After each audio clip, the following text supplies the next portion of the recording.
first up, we have Findi Limited, ASX code FND. Findi has a market cap of 25 million. Findi Limited is a technology investment company with a focus on growing India through financial inclusiveness for the underbanked.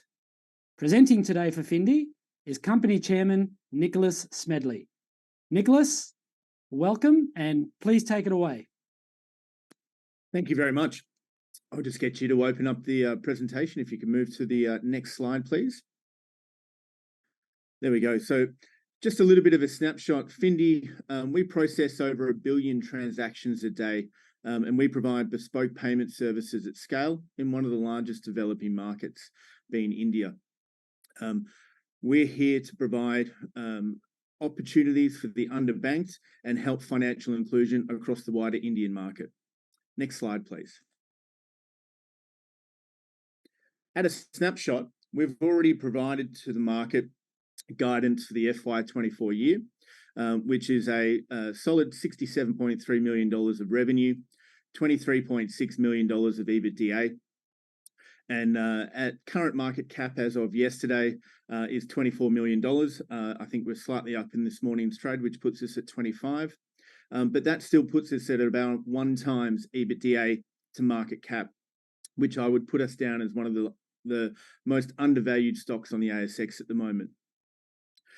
We provide 2 key areas. The first area is ATM payment solutions, where we have deployed over 20,500 ATMs across India. We're in every state and territory. One of the key stats for that side of the business is 2.7 million people use our products every day.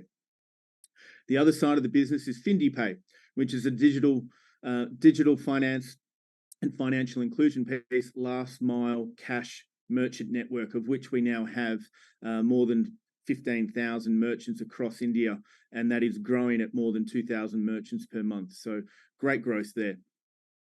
As most people would be aware, India has a great market opportunity. There's more than 1.4 billion people in there, but most importantly, there are 350 million out of that 1.4 billion that are underbanked, that need to have more financial services for them to enter the banking network. And the RBI in India are seeking to do that through the continual deployment of additional ATMs and digital banking kiosks like we do through Findi Pay.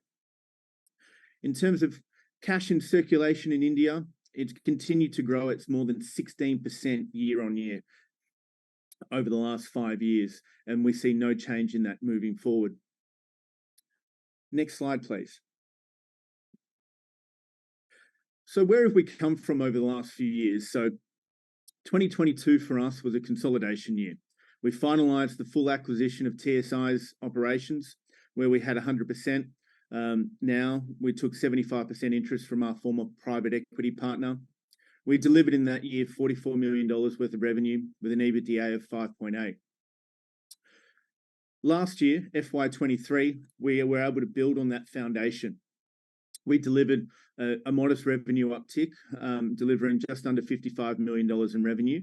But most importantly, through significant efficiencies, we're able to deliver $16.8 million in EBITDA, which was a significant growth on the year prior.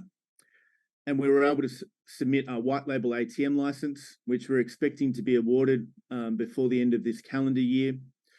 We were able to win a new contract with the Central Bank of India, where we were able to deploy now more than 2,550 ATMs, which is a fantastic milestone for the company.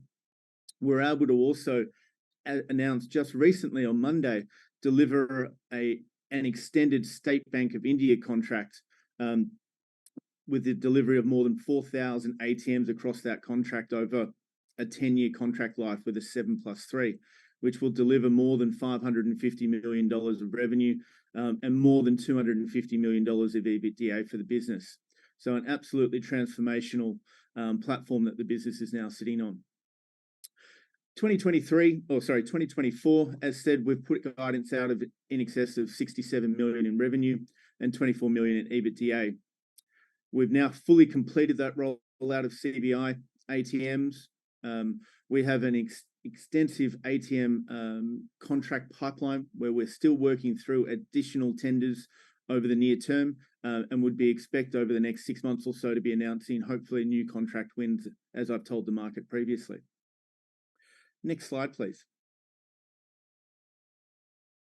There are a number of pillars and investment themes that support Findi's business. As stated, we're in a robust market opportunity at the moment in terms of India's market size, its preference for cash, its transition over to digital banking products that we have the ability to take advantage of through Findi Pay.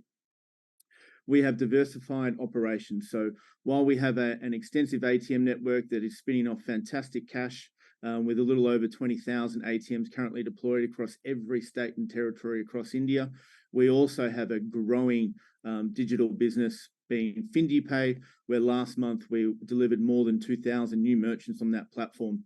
And we expect that merchant growth to continue, as previously stated, in the near and medium term, with a target of more than 25,000 merchants to be on that before the end of our financial year. We have a clearly defined growth strategy. As mentioned, we have already put forward a white label application with the RBI. We're expecting that to be delivered before the end of the financial year. That will enable us to capture more opportunities with the more than 2.7 million people that use our products every day.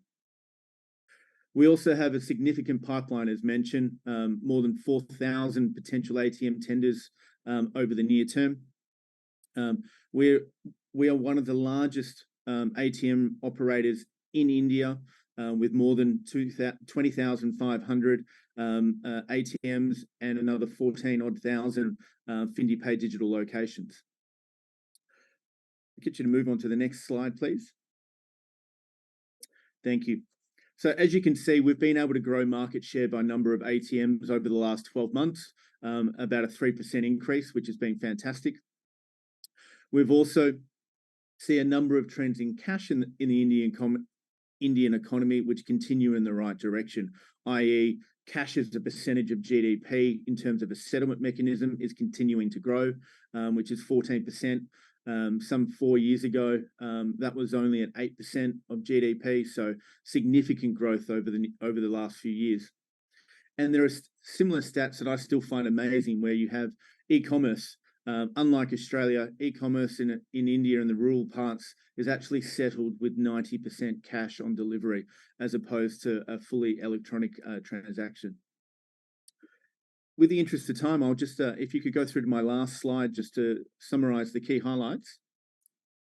So just one final point before I go to the key takeaways. We also have strong cash generation, with FY24 expected to produce in excess of $20 million of operating cash flow. And as per ASX announcements previously, that translates to about $14 million of free cash flow this year, which is fantastic operating free cash flow. So the key takeaways: we have a deep, robust market with long-term profitable growth demonstrated by the company.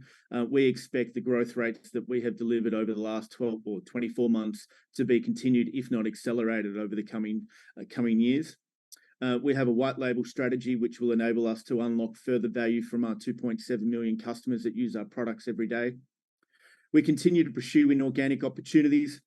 As mentioned previously, there are a number of other players in the market where we are the logical consolidator for the space, and we're hopeful of announcements in the near term. We also have a great pipeline of additional ATM contracts that we're able to bid for, but I want to stress we'll only be bidding for those contracts if they meet the financial metrics that are satisfactory to us, similar to the CBI contract and the SBI contract just won recently. We've also announced a dividend policy for the business going forward, a demonstration of the free cash flows that we're expecting the business to generate over the forecast periods. That also complements our growth strategy going forward. And we are the only Australian listed company to provide direct access to the emerging Indian financial markets, and especially the opportunities that we bring. So if you're wanting to invest via Australia for the exciting India opportunities, Findi is your only destination. Thank you very much for your time, everyone. Any questions? Thanks, Nicholas. Yeah, there are a few questions. We'll start with a little bit of colour, if you can, around who your key competitors are currently in the Indian market? Sure. So key competitors on the ATM side of the business, businesses like Hitachi, CMS, AGS, and then there are white label operators like BTI and Tata. Um, we we like to point towards the most recent contract win being SBI, where we were actually the L1 winner. So we got the highest allocation of ATMs from that contract because we were able to deliver at the lowest possible price and had the best service standards. So while there are a number of other players, we consider ourselves the preeminent ATM and payments business in India. Great. The next question is, if now taking into account the SBI contract, obviously that's material. Are there similar size contracts out there in the pipeline that you could potentially bring in, bring into the business? I mean, or is that probably the largest one you're likely to see, in the short term? It is definitely a significant. SBI is one of the largest outsourcer of ATMs in the market, but there is a significant pipeline that we have in the thousands of ATMs that we're hoping to be the successful bidder over the coming months. And those, they range from sort of 2,000 ATMs through to 3,000 ATM opportunities. Okay, and in terms of the reality, scalability of your platform is obviously the key to delivering, revenue, cash flow, and EBITDA forecasts as you've currently have them. How comfortable are you that platform is now in a position to deliver on these sorts of opportunities that you're talking about, upcoming pipeline transactions, that may land? Is the platform in the shape to cope with that sort of, scale up, or is there additional CapEx that's likely to be required? How is that going to work? Yeah, in terms of our own platform, which is proprietary, there's no additional CapEx required on that. It's infinitely scalable in our eyes for anything that we have in the near term. In terms of the thousands of potential new ATMs we could be looking at. I like to point to one example, BTI, which is India One, which is the largest white label operator of ATMs in India. They have 12,500. Rather than operate their own ATMs, they trust us to operate their ATMs on their behalf. So that should tell you the size and scale of our own network when the largest ATM white label operator chooses us rather than themselves to operate. Okay. And I've got a couple of more questions coming in. I'll just, one that's just landed. Are we wrong to assume India will move to digital cash soon? Yeah, that's one of the biggest issues that our board had to grapple with over the last 2 years when we took out the 75% stake. The short answer to that is no, they will not. Cash in the economy is continuing to grow significantly year on year. Cash as a medium as settlement has grown from 8% of GDP to 14% of GDP last year, and we see no change in that trend. While digital is growing and we are positioned to take advantage of that, it is growing off a significantly small base. So yeah, we don't see any change in a decade or so or longer. Okay, great. And one more question that's come in. Are you able to give us some idea what your WLA strategy is and what the increase in revenues are expected to be? Sure. So if people refer to the announcement that was put out to the market this morning, we gave some clarity on relation to the SBI contract and what white label a license would do to those ATMs.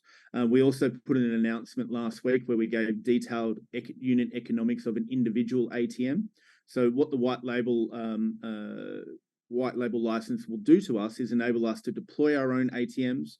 It will double the life of our ATM life cycle. At the moment, it's sort of capped at 10 years with a brown label opportunity, but 14 plus years is what we're banking on for white label.